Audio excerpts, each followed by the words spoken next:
Reba iyi message ya Airtel wowe urayibona buri gihe ukayitesha agaciro. Dore ngiyi, yirebe uyitegereze neza. Dore iyi message iravuga ngo iyandikishe kuri My Airtel app uryoherwe na 1GB. Ubwo ni gigabyte imwe y'ubuntu. Kanda link winjire udownloadinge uryoherwe na internet yihuta. Iyi message urayibona cyangwa se bayikohereza kenshi wowe ukayisoma ugahita uyitesha agaciro, ariko uyu munsi ndakunje kugukundisha message za Airtel. Bo nta kindi rero iyi message igufasha, giye kuguha gigabyte y'ubuntu iturutse iwanjye. Aka kantu ngiye kukubwira nukagerageza ukagakunda uze muri comment ubimbwire unshimire, kandi kagerageze n'ibyanga umbwira ati nabwo umbwire ngo wambeshye. Kandi ndizera aka kantu 100% abantu muri kukareba mutari mukaza. Jya muri comment nubigerageza bikemera umbwira ati byemeye, ushyiremo agatima.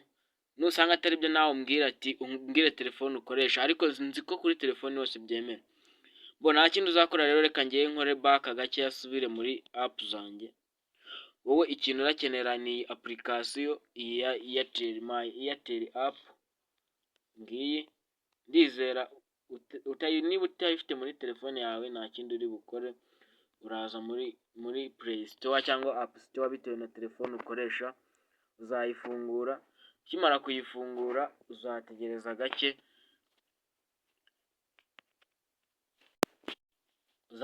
gakeya uze hano muri search ahangaha. Ukimara kuza muri search aha hejuru uzaza wandikemo aya magambo My Airtel app.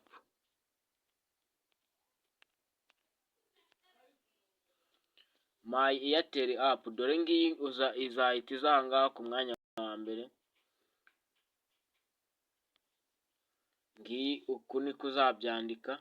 Twebwe reka tuyikoreho tuyikandeho nk'uku nguku, reka tuyikandeho urabibona.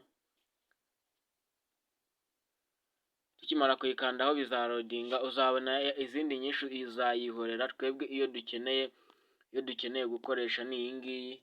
Iyi app ntabwo ari iki gusa uyikoreraho, uyiguriraho n'amayinite n'amamega. Mwibutsa ko iyi app hari akandi gahimbazamusyi basizeho, uguriraho amayinite bakaguha gigabyte 7 zose. Urabona ko no mu kwamamaza kwa iyi app nta kindi ikora usibye ibintu bya Airtel. Nta kindi rero uzakora, uzasanga bari kugusaba cyangwa install. Twebwe urabona ko turayifite, tuzakora open. Tukimara gukora open tuzategereza. Mwibutsa ko iyi app kugira ngo uyikoreshe bisaba ko utaba uri gukoresha VPN. Mu gihe uzaba uri gukoresha VPN bizasaba ko uyitaninga off.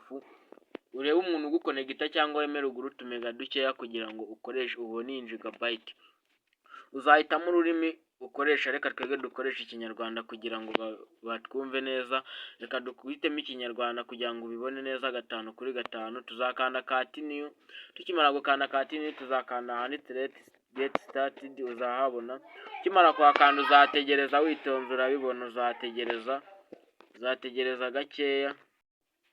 Mbo ukimara kugera kuri abi, ukimara kwirodinga kuri uzahingukira ahangaha bagusaba gushyiramo nimero. Wowe uzashyiramo nimero ya telefone yawe uri muri iyo telefone ya Airtel. Nta yindi nimero ijyamo itari ya Airtel, wowe uzayandika. Reka twebwe tuyandike nk'uku nguku.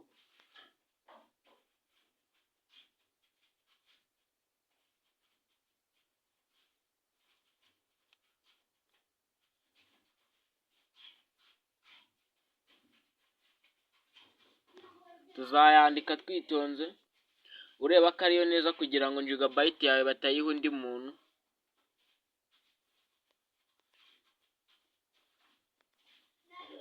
Uzareba ko ariyo. Ukimara kuyuzuzamo hano hazahita haza ahanditse proceed to login. Ahanditse login uzahakanda. Ukimara kuhakanda bazaverifyinga mobile phone number yawe. Uzategereza ucekinga neza ko inimero wasizemo ariyo kugira ngo iyo gigabyte ukoze batayiha undi muntu.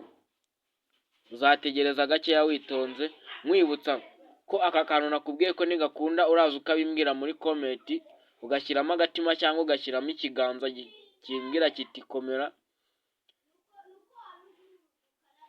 Tuzategereza gakeya, barimo baraverifyinga, urabibona.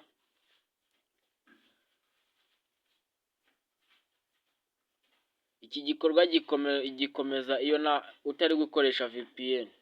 Yes, urabona twebwe reka dusimbuke dukora ahanditse bari kutubwira ngo dushyiremo kode twebwe tuzakora ahanditse gusimbuka, urahabona ukimara kuhakanda twebwe nta kindi tuzakora, uzakora ahanditse login.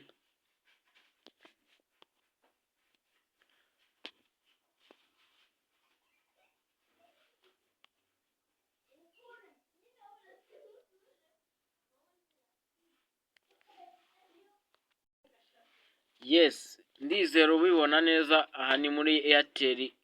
Iyi app yamamaza ibintu bya Airtel, ikora ibintu bya Airtel gusa. Urabibona nawe scrollinze gake, urabona kohereza, ahanditse ohereza amafaranga, ahanditse Airtel 4G wifi, gura amayinite, ishyura fagitire n'ibindi byinshi.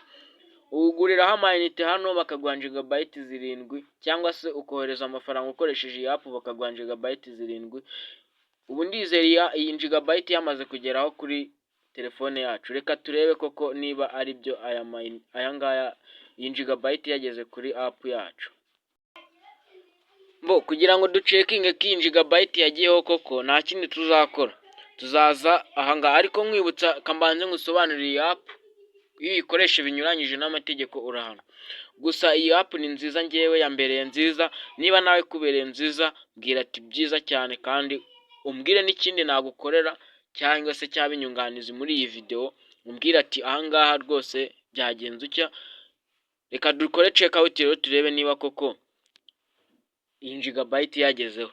Nta kindi uzakora rero, wowe uzaza ahangaha muri phone yawe bisanzwe, ahangaha ukande nk'ugiye kureba kuri balance. N'ubundi uzakanda, ukimara kureba ukande kuri iyo simukadi yawe ugiye kurebaho. Ukimara urabona tayari uzasanga bimeze gutya. Aha handitse M na A ebyiri, urabona ko niyo gigabyte imwe sindatangira no kuyikoreshaho kuko n'uyu mwanya ni downloading. Andi mamega yo wari usanzwe ufite, urabona ngaha hasi handitse data hagaragara 3,897 nizo nari sanzwe mfiteho. Ariko aha hejuru handitse M na A ebyiri ni gigabyte nkuye kuri la app. Niba nawe bikunze bimbwire muri comment, umbwire n'ikindi cyaba inyunganizi muri iyi video ntakoze kugira ngo nacyo nyikugezeho 5 kuri 5. Sawa.